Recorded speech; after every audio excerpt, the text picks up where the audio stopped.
அப்பொழுது ஒரு பெருமை குழந்தையை கண்டார். அவர் தலையை தொட்டு எண்ணெய் மாற்றி அவன் கண்களை பூசினார். நீ போ, சிவம் குறித்து கல்வி என்றார். சிவம் என்பது அனுப்பப்பட்டவர். அவர் போய் சிவம் குறித்து கல்வி பேதுருவின் மாமை குணமாக்கின அற்புதம். மத்தேயு 8:14-15. இயேசு பேதுருவின் வீட்டுக்குள் வந்து அவர் மாமி ஜுரமாய் இருக்கிறது கண்டார். உடனே அவர் அவளுடைய கையை தொட்டவுடனே ஜுரம் அவளை விட்டு நீங்கியது. அவர் எழுந்திருந்து அவளுக்கு பணிவிடை செய்தார். குருடனை குணப்படுத்திய அற்புதம். மார்க் 7:22-25. பின்பு இயேசு பெத்தாசா ஊருக்கு வந்து அப்பொழுது ஒரு குருடனை அவரிடத்தில் கொண்டு வந்து அவனை தொடும்படி அவரை வேண்டிக் கொண்டார்கள். அப்பொழுது இயேசு குருடனுடைய கையை பிடித்து அவனை கிராமத்துக்கு வெளியே அழைத்து சென்று அவன் கண்களில் உமிழ்ந்து அவன் மேல் கைகளை வைத்து எதனாலும் காண்கிறாயா என்று கேட்டார். அப்பொழுது அவன் ஏறிட்டு பார்த்து, நடக்கிற மனுஷன் மரங்களைப் போல காண்கிறேன் என்றான். பின்பு அவர் மறுபடியும் அவன் கண்கள் மேல் கைகளை வைத்து அவனை ஏறிட்டு பார்க்கும்படி செய்தார். அப்பொழுது அவன் சொஸ்தமடைந்து யாவையும் தெளிவாய் காண்கிறேன் என்றான். ஒட்ட வைத்த அற்புதம். அந்தபடி அவர்களின் ஒருவன் பிரதான ஆசிரியர் வேலைக்காரனை வலது காலாரை வெட்டினான். அப்பொழுது இயேசு இம்மட்டில் நிறுத்துங்கள் என்று சொல்லி அவனுடைய காதை தொட்டு அவனை சுத்தப்படுத்தினார். லூக்கா 22:50-51. நாயகன் விதவையின் மகனை குணமாக்கிய அற்புதம். லூக்கா 7:12-15. பின்பு அவர் நாயன் என்னும் ஊருக்கு புறப்பட்டு போனார். அநேக திரளான ஜனங்களும் சீஷர்களும் அவரோடு கூட போனார்கள். அப்பொழுது அவர் ஊரின் வாசலை சம்பவித்த போது மரித்த வாலிபனை அடக்கம் பண்ணும்படி கொண்டு வந்தார்கள். இயேசு அந்த வாலிபன் தன் மகனுக்கு ஒரே மகனாய் இருந்தார். அவளோ பயப்பெண்ணாய் இருந்தார். இயேசு அந்த பெண்ணை கண்டு மனம் வருந்தி அழாதே என்றார். கிட்ட வந்து பாடையை தொட்டவுடனே அதை சுமந்து சென்றவர்கள் நின்றார்கள். இயேசு மரித்த வாலிபனை நோக்கி, வாலிபனை எழுந்திரு என்று நான் உனக்கு சொல்லுகிறேன் என்றார். மரித்த வாலிபன் உயிரோடு எழுந்து உட்கார்ந்து பேசத் தொடங்கினார். அவனை தன் தாயினிடத்தில் ஒப்புவித்தார்.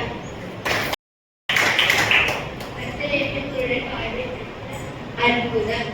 மத்தேயு 23:34. அவர் எரிகோவிலிருந்து புறப்பட்டு போகையில் திரளான ஜனங்கள் அவருக்கு பின் சென்றார்கள். அப்பொழுது வழியருகே உட்கார்ந்திருந்த இந்த குருடர்கள் இயேசு வழியே வருகிறார் என்று கேள்விப்பட்டு அவருக்கு பின் ஆண்டவரே, தாவீதின் குமாரனே, எங்களுக்கு இரங்கும் என்றும் சத்தமிட்டார்கள். அவர்கள் பேசாதிருக்கும்படி ஜனங்கள் அவரை அழுத்தினார்கள். அவர்களோ, ஆண்டவரே, தாவீதின் குமாரனே, எங்களுக்கு இரங்கும் என்று அதிகமாய் கூப்பிட்டார்கள். இயேசு நின்று அவர்களை தம்மிடத்தில் அழைத்து, நான் உங்களுக்கு என்ன செய்ய வேண்டும் என்று நினைக்கிறீர்கள் என்று கேட்டார். அதற்கு அவர், ஆண்டவரே, எங்கள் கண்களை திறக்க வேண்டும் என்று சொன்னார். இயேசு மனம் துருகி உடனே அவர் கண்களை தொட்டார். அவர் பார்வையடைந்து அவருக்கு பின் சென்றார். 18 வருட கூலியை நிவர்த்தி செய்த அற்புதம். ஒரு ஓய்வு நாளில் அவர் ஜெபாலயத்தில் போதகம் பண்ணிக் கொண்டு இருந்தார். அப்பொழுது 18 வருஷமாய் பலவீனப்படுத்தும் ஆவியை கொண்ட ஒரு ஸ்திரீ அங்கிருந்தார்.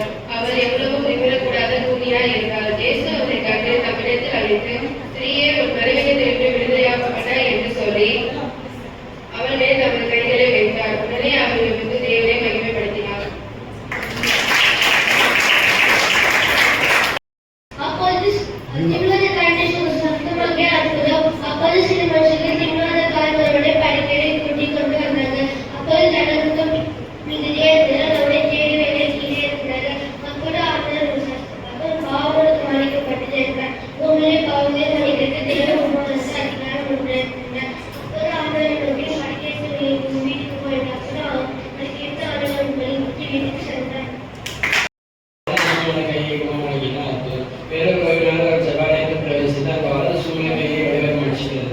அப்பொழுது வேதபாரகர் பரிசேயர் அவரிடத்தில் கூற்றுப்பிடிக்கும்படியாக ஓய்வு நாளில் சொந்தமாக்குவாரே என்று அவர்களின் நோக்கமாக இருந்தார்கள். அப்பொழுது அவள் சிந்தனைகளே இருந்து சுற்றி பார்த்து அந்த மனுஷர்களை நோக்கி,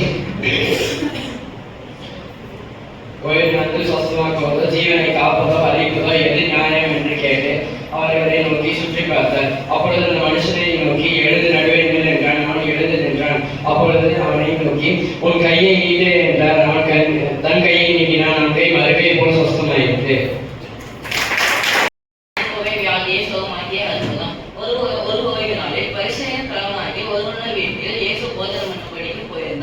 அப்பொழுது நீக்கோவே வியாதியுள்ள மனுஷன் அவருக்கு முன்பாக இருந்தார். ஜனங்கள் என்ன செய்வாரோ என்று அவர்கள் நோக்கமாயிருந்தார்கள். அப்பொழுது இயேசு நியாயசாஸ்திரிகளையும் பரிசேயர்களையும் பார்த்து, ஓய்வு நாளை சுத்தமாக்குவது நியாயமா என்று கேட்டார். அதற்கு அவர்கள் பேசாமல் இருந்தார். உடனே அவர் அவனை அழைத்து சுத்தமாக்கி அவனை அனுப்பிவிட்டு அவர்களை நோக்கி, உங்களில் ஒருவனுடைய கழுதையாவது எருதையாவது ஓய்வு நாளில் துறவிலே விழுந்தால் அதை தூக்கிவிடாமல் என்றார். அதற்கு அவர்களால் உத்தரவு சொல்லக்கூடாமல் போயிற்று.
அப்பொழுது இயேசு வார்த்தைகளை எல்லாம் ஜனங்கள் காதுகள் கேட்கும்படி சொல்லி முடித்த பின்பு கபர்நகூமுக்கு போனார்.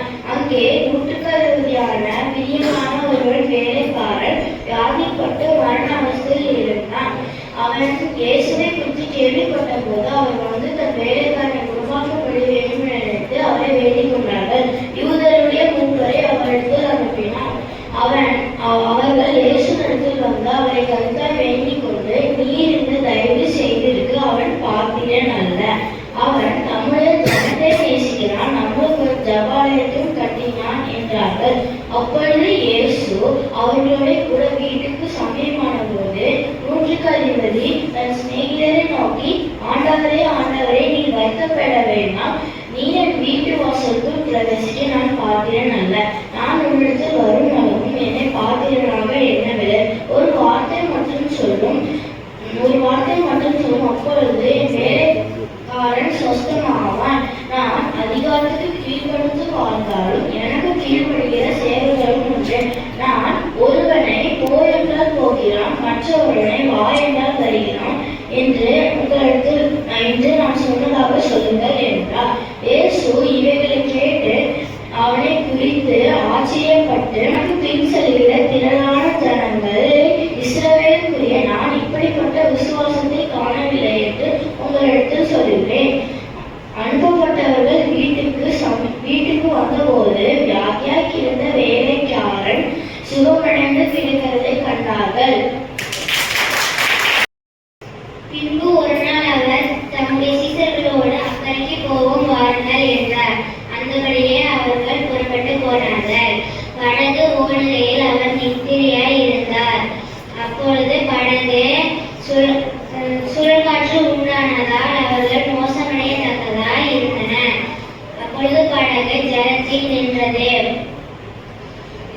ஐயரே ஐயரே, படிந்து போகிறோம் என்று அவரை எழுப்பினார். அவர் எழுந்து காற்றையும் கடலையும் கொந்தளிப்பையும் அதட்டினார். உடனே அவைகள் நின்றன. லூக்கா 8:22-24. குணமாக்கிய அற்புதம். லூக்கா 5:12-13. பின்பு அவர் திரளான ஜனங்களை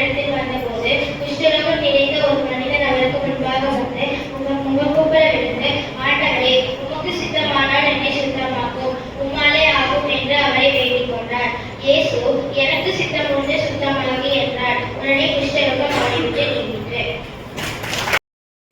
குஷ்டரோகியை குணப்படுத்தின அற்புதம். அவர் ஒரு கிராமத்தில் பிரவேசித்த போது திரளான ஜனங்கள் குஷ்டரோகமுள்ள 10 பேர் அவருக்கு எதிராக வந்து தூரத்திலே நின்று இயேசு ஐயரை கிடக்கும் என்று சத்தமிட்டார்கள். இயேசு, நீங்கள் போய் உங்கள் ஆசாரியிடம் காமியுங்கள் என்றார். அதற்கு அவர்கள் போகையிலே சுத்தமானார்கள். அவர்களில் ஒருவன் தான் ஆரோக்கியமானதை கண்டு திரும்பி வந்து உரத்த சத்தத்தோடு தேவனை மகிமைப்படுத்தி அவர் பாதத்திலே புற விழுந்து அவர் சம்பாதினார். பிசாசு பிடித்த ஊமையரை குணமாக்கினார் அற்புதம். அவர்கள் புறப்பட்டு போகையில் பிசாசு பிடித்த ஊமையான ஒரு மனுஷனை அவரிடத்தில் கொண்டு வந்தார்கள். பிசாசு துரத்தப்பட்ட பின்பு ஊமையர் பேசினார். ஜனங்கள் ஆச்சரியப்பட்டு, இஸ்ரவேலில் இப்படி ஒரு காலமும் காணப்படவில்லை என்றார்கள்.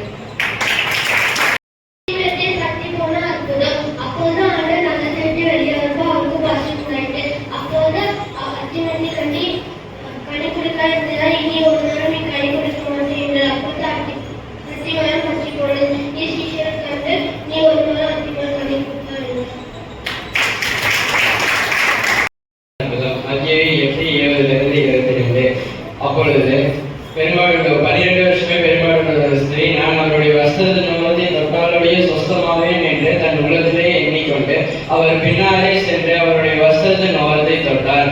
அப்பொழுது இயேசு திரும்பி பார்த்து, மகளே, திறன்கொள், விசுவாசம் உன்னை ரட்சித்தது என்றார். அன்னையிடம் முதல் அந்த ஸ்திரீ சொஸ்தமானார். மகளை சுகமாக்கிய அற்புதம். யாவீரே என்னும் பெயருள்ள ஒருவன் வந்து இயேசுவின் பாதத்தில் விழுந்து தன்னுடைய 12 வயதுள்ள ஒரே குமாரத்தை மரண அவஸ்தையாய் இருந்தபடியால் தன் வீட்டுக்கு வரும்படி வேண்டிக் கொண்டார். இவர் இப்படி பேசிக் கொண்டிருக்கையில் ஜெபமாலை தலைவனுடைய வீட்டிலிருந்து ஒருவர் வந்து, உம்முடைய குமாரத்தை மரித்து போனால் போதகரை வருத்தப்படுத்த வேண்டாம் என்றார். இயேசு அதை கேட்டு, பயப்படாதே, விசுவாசமுள்ளவனாய் இரு, அப்பொழுது அவர் ரட்சிக்கப்படுவார் என்றார். அவர் வீட்டில் வந்தபோது பேதுருவையும் யாக்கோபையும் யோவானையும் பெண்ணின் தாயும் தகப்பனையும் தவிர வேறு ஒருவரையும் உள்ளே வர விட்டாமல் அவர்கள் அவளை குறித்து அழுத துக்கம் கொண்டாடுவதைக் கண்டு, அழாதேயுங்கள், அவள் மரித்து போகவில்லை, நித்திரையாக இருக்கிறாள் என்றார். அவர்கள் அவள் மரித்து போனாள் என்று அறிந்ததினால் அவரை நகைத்தார்கள். இயேசு அனைவரையும் வெளியே போக பண்ணி அவளுடைய கையை பிடித்து, பிள்ளையே, எழுந்ததே என்றார். அப்பொழுது அவள் உயிர் திரும்ப வந்தது. அவளுக்கு ஆகாரம் கொடுக்க கட்டளையிட்டார்.